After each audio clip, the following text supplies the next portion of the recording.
mga nagingon, kasama ka sa plano ng Diyos. Yes! Kasama ka sa plano ng Diyos. Lamanuhay mo katapad, ugin na siya ang uban kita. Hallelujah. Please be seated mga kapatid. God bless. Praise the name of the Lord. Praise the name of the Lord. Plan, according to Merriam-Webster's dictionary, a set of actions that have been thought of as a way to do or achieve something that a person intends to do. Plan means to think about and arrange the parts or details of something before it happens or is made. To expect something to happen. And anything atong buhaton kung may plano, wa ginay kalampusan. Kini nga butang mga kaisunan nga gihimo sugad pa. Ano sa gisugdan ni Miyerkules.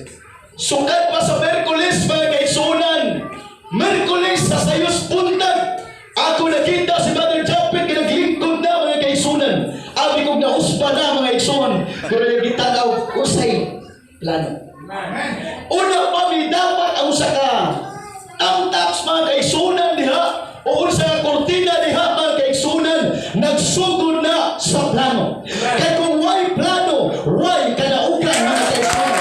Kaya kung why plano, why kalampusan mga kaisunan. Iyon pa sa mga nag-research mga kaisunan, anything that is done without planning, 98 to 99% ang chance na mapakyas. Kung may plano. Kung kaya na po hindi plano ang surpresa kang pastor, salamat ka na surpresa agad mga kaisunan. Nakulpaan ko mo si Sadrak Musulti, mga kaisunan, nakulpaan ka surpresa. So, kita na surpresa, salamat. Huwag mga bata na nangitan kang pastor, mga kaisunan, nahitabo ganina, tungod na sa dakong plano. Salamat sa Diyos, nabutan si Pastor Dini, 11 years, mga kaisunan, tungod na sa plano sa Diyos. Sa kanyang kapalan siya, sa iyong ilahan, at yung mga plano ng Diyos, na sila ay mga pastor, sa Diyos, ay kita magkasig, ay kita magkanay, kinasahing ng Diyos.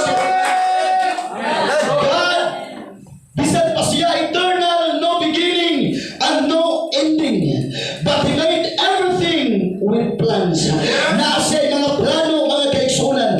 Ato nabasa dito nga wa pa niya gama ang tao. Iyan ang gikausin ang iyang kaugalingon. Dato hinuon ang tao. Sumala sa atong dagway. Wala pa siya may act, mga kaisunan. Nagsugod na sa iyang huna-huna.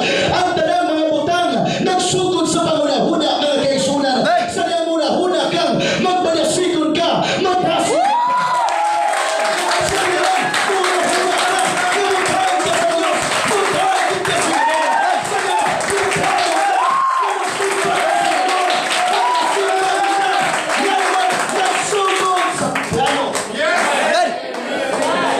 Alright. The Bible said, what a man thinketh in his heart, so is he. Alright. Kung sa lahat ang giisip o giplano mo na kita. Ako plano sa luwa no, magpasaway na ko, inalayon ka. Amen. Ako plano sa luwan, bakay ka na gusto na kung ako'y pinagabugnaw sa tanan ng alagad. Grabe po kagulo. Naman po ni mga Kristohano, mga kaigsunan ninyo pala yung Pastor Ray Casimiro. Dahil mga klaseng Kristohano. Na ako na yung Kristohano nga murag kariton. Di manimba kung di iduso.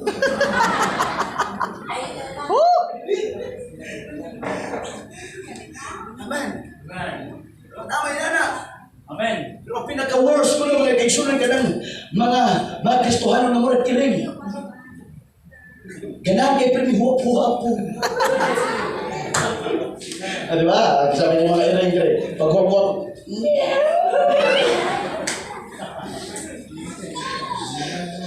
everybody say amen. So yun na mga kaigsunan ng mga Kristohano, klaseng Kristohano.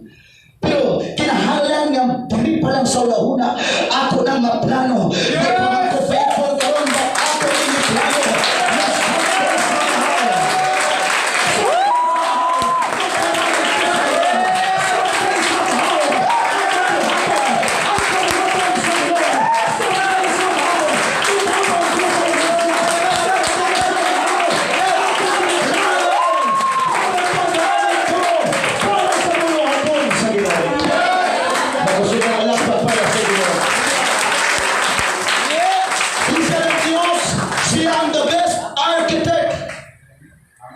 Amen. Siya ang the best planner. Hallelujah. Wa na ilaing mula ba mga kaigsunan sa pagkalindot sa plano sa Dios sa atong kinabuhi. Ang Dios na kabalo sa nang plano siya unsay dangatan sa unahan. Kita daghantang mga plano mga kaigsunan nga mayong tasibyan. Nindot kaya ito pagsugod niya pagkahumalay palpakan yung plano ha. Pero sa Diyos mga kaisuunan, kung sa business na ay trial and error, pero sa Diyos pag siya kayo plano, puros ginasuccess ng kaisuunan.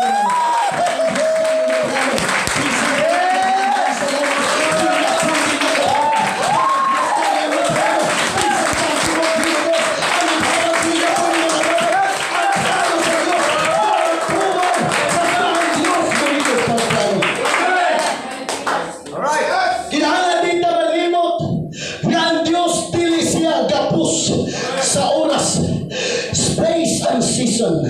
Di siya kapos mga kaigsunan sa unsamang mga butang. Kita mga kaigsunan daghantag mga limitation mga kaigsunan. Apan ang Diyos nga itong galagaran, unlimited God. He can do anything. Wala siya magkapos sa sitwasyon. Wala siya magkapos sa but still, bisan pa man sa iyang pagkagamahanan, nagplano siya mga kaigsunan. Let us make man in our own image. Hallelujah. Ang pinakapait lang mga kaigsunan na sila mo plano ang Diyos ang yawa kung maupunin mo plano. Right. Ano ba magplano ka ba? Niya mo pong kapares na punta ng lain.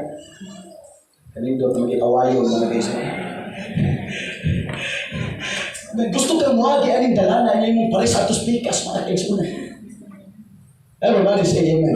So nag-listen kayo na ba? Ikaw mga kaigsunan nga lalaki lain kang plano. Ang iyong asawa lain po mga kaigsunan. Gusto ka magpuyong bukid. Ang iyong asawa magpuyong syudad. Bakit? Murag ang kanang pagpuyo mga kaigsunan. Gulot pa silukot pa. Kailan niya ay plano. Amen. Pero pag ang Diyos mga kaigsunan umusugod ang plano.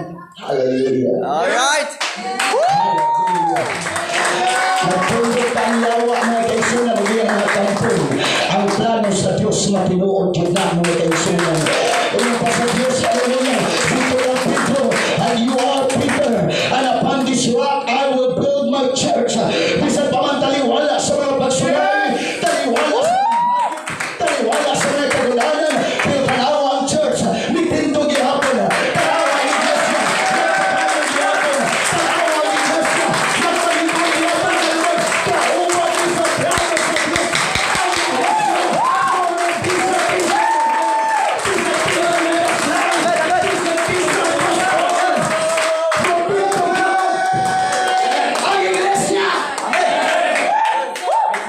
Alright. That is why don't kill the church. Tara mo yun, don't kill the church. Kill the church. Ayaw pati ang iglesia. Kung na'y hatagon, hatag. Kung na'y fellowship, attend. Amen. Kung naatay mga voluntary mo, voluntaryo ka mga kaigsunan. Kung na'y silikon mo, sige.